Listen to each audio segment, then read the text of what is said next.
ರೈತರಿಗೋಸ್ಕರನೇ ಹೋರಾಟನೇ ವಿನಃ JDS ಪಕ್ಷದ ಇನ್ನೇನೂ ಇಲ್ಲ. ಅವತ್ತು ಹೇಳಿದ ಮಾತು ಇವತ್ತು ಯಾಕೆ ನೀವು ರೈತರ ಜಮೀನು ಕಿತ್ಕೊತಾ ಇದ್ದೀರಾ ಸ್ವಾಮಿ? ಬಿಟ್ಬಿಡಿ ಅವ್ರನ್ನ ಬದುಕಕ್ಕೆ.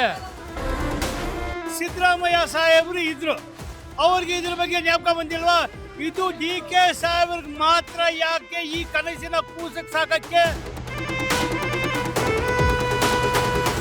ಟೌನ್ಶಿಪ್ ಅನ್ನ ವಿರೋಧಿಸಿ ಇವತ್ತು JDS ಮೂರನೇ ಸುತ್ತಿನ ಹೋರಾಟವನ್ನ ನಡೆಸ್ತಾ ಇದೆ. JDS ಕಾರ್ಯಕರ್ತರು ಫ್ರೀಡಂ ಪಾರ್ಕ್ ನಲ್ಲಿ ಜಮಾಯಿಸಿದ್ದಾರೆ. ಅವ್ರನ್ನ ಮಾತಾಡಿಸ್ತಾ ಹೋಗ್ತೀನಿ. ಸರ್, JDS ಹೋರಾಟ ಅನ್ನೋದು ರಾಜಕೀಯ ಹೋರಾಟ, ನಿಖಿಲ್ ಕುಮಾರಸ್ವಾಮಿ ಅವ್ರನ್ನ ಮುಂದೆ ತರೋದಕ್ಕೆ ಮಾಡ್ತಾ ಇರೋವಂಥ ಹೋರಾಟ ಅನ್ನೋ ಆರೋಪ.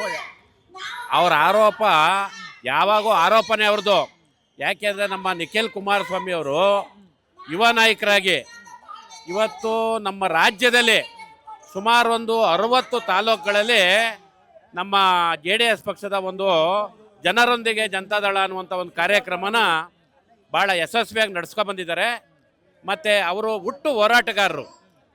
ಕೊನೆಗೆ ಇವರು ರೈತರ ಪಕ್ಷ, ರೈತರಿಂದ ಬಂದವರು. ಸನ್ಮಾನ್ಯ ದೇವೇಗೌಡರು, ಕುಮಾರಣ್ಣವರು ಅವರು ರೈತರ ಪರವಾಗಿ ಯಾವತ್ತೂ ರೈತರ ಪರವಾಗಿ ನಿಂತು ರೈತರನ್ನ ಉಳಿಸ್ಬೇಕು, ಈ ಬಿಡದಿ ಟೌನ್ಶಿಪ್ ಕ್ಯಾನ್ಸಲ್ ಮಾಡಬೇಕು ಅಂತ ಅನ್ನುವಂಥ ಉದ್ದೇಶನೇ ವಿನಃ ಇದರಲ್ಲಿ ಯಾವುದೇ ಪಟ್ಟಾಭಿಷೇಕ ಆಗಲಿ, ಯಾವುದೇ ರಾಜಕೀಯ ಸಭೆ ಸಮಾರಂಭ ಆಗಲಿ ಅವ್ರನ್ನ ಯಾರು ಪಟ್ಟಾಭಿಷೇಕ ಮಾಡೋದು ಬೇಡ. ಅವರು ಜನರ ಅಂತರಾಳದಲ್ಲಿ ನಿಖಿಲ್ ಕುಮಾರಸ್ವಾಮಿ ಅವ್ರು ಕೂತಿರ್ತಾರೆ. ಆದರೆ ಸೋಲು ಗೆಲುವು ಸಹಜ. ಚುನಾವಣೆಯಲ್ಲಿ ಸೋತ್ ಮಾತ್ರಕ್ಕೆ ಅವರೇನು ನಮ್ಮ ಈ ರಾಜಕೀಯದಿಂದ ಹಿಂದೆ ಸರಿತಾರೆ, ಬಡವ್ರಿಗೆ ಸಹಾಯ ಮಾಡದೆ ಓಡೋಯ್ತಾರೆ, ಮತ್ತು ಹೋರಾಟದಿಂದ ಹಿಂದೆ ಸರಿತಾರೆ ಅಂತ ಅನ್ನೋದು ಬಿಡಿ.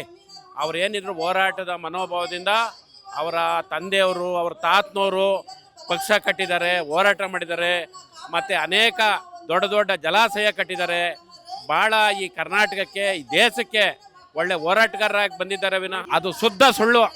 ನಾವು ಹೇಳೋದಾದರೆ ನಾವು ಯಾವತ್ತು ರೈತರ ಪರವಾಗಿ ಹೋರಾಟ ಮಾಡೋರು.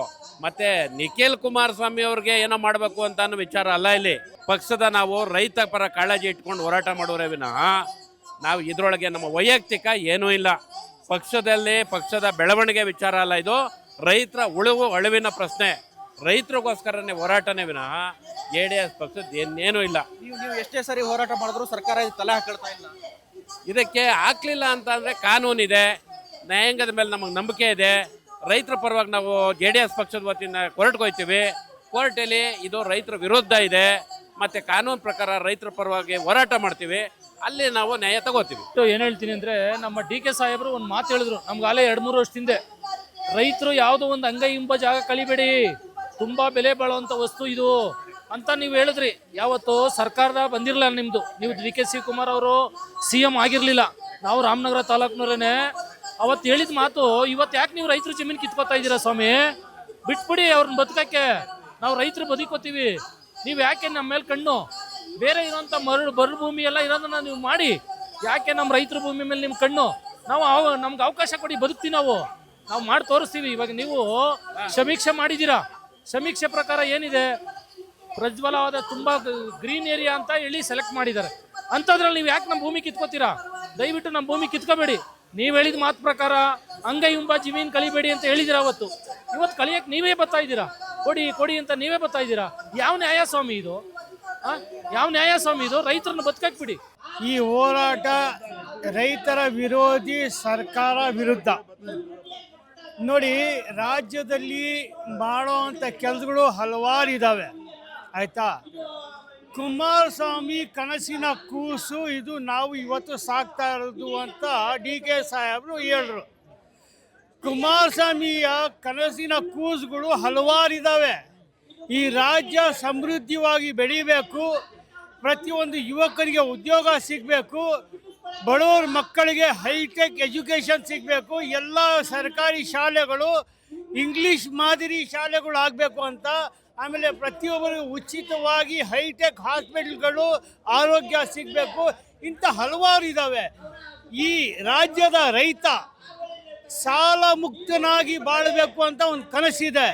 ಇವೆಲ್ಲ ಬಿಟ್ಟಾಗ್ಬಿಟ್ಟು ಈ ಬಿಡದಿ ಟೌನ್ಶಿಪ್ ಇಲ್ಲಿವರೆಗೂ ಕಾಂಗ್ರೆಸ್ ಸರ್ಕಾರ ಎಷ್ಟು ಸಲ ಬಂದಿದೆ, ಇಲ್ಲಿವರೆಗೂ ಯಾರಿಗೂ ಇದ್ರ ಬಗ್ಗೆ ಜ್ಞಾಪಕ ಬಂದಿಲ್ವಾ? ಇವಾಗ 3 ವರ್ಷ ಸಿದ್ದರಾಮಯ್ಯ ಸಾಹೇಬರು ಇದ್ರು, ಅವ್ರಿಗೆ ಇದ್ರ ಬಗ್ಗೆ ಜ್ಞಾಪಕ ಬಂದಿಲ್ವಾ? ಇದು DK ಸಾಹೇಬ್ರಿಗೆ ಮಾತ್ರ. ಯಾಕೆ ಈ ಕನಸಿನ ಕೂಸಕ್ಕೆ ಸಾಕಕ್ಕೆ? ಯಾಕಂದ್ರೆ ಇದರಿಂದ ಅವ್ರಿಗೆ ಲಾಭ ಇದೆ. ಈ 9,600 ಎಕರೆ ಏನು ಭೂ ಸ್ವಾಧೀನ ಇದೆಯೋ ಇದರಲ್ಲಿ 2,500 ಎಕರೆ ಸರ್ಕಾರಿ ಭೂಮಿ ಲಪ್ಟಾಯಿಸೋ ಪ್ರಯತ್ನ ಇದು.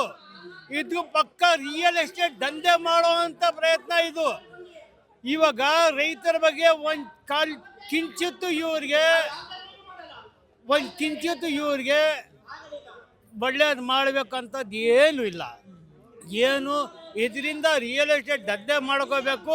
ಮುಂದೆ ನಾವು ಬರ್ತೀವೋ ಇಲ್ವೋ ಗೊತ್ತಿಲ್ಲ, ಇವ್ರು ಪಕ್ಕಾ ಗೊತ್ತು. ಇನ್ನೊಂದು ವಿಚಾರ, ರೈತರು ಎದುರು ಹಾಕ್ಕೊಂಡಿದ್ದಾರೆ. ಯಾವ ರೈತ ನಿಮ್ಮನ್ನ ಗೆಲ್ಸಿ ತಲೆ ಮೇಲೆ ಕೂರಿಸ್ಕೊಂಡಿದ್ನೋ ನೆಕ್ಸ್ಟು ಇದೇ ರೈತ ನಿಮಗೆ ಒದ್ದು ಮನೆ ಕಳಿಸ್ತಾನೆ. ಇದು ಮಾಡಿರೋ ಅನ್ಯಾಯಕ್ಕೋಸ್ಕರ ಇದರ ವಿರೋಧವಾಗಿ ನಾವು ಹೋರಾಟ ಮಾಡ್ತಾ ಇದ್ದೀವಿ.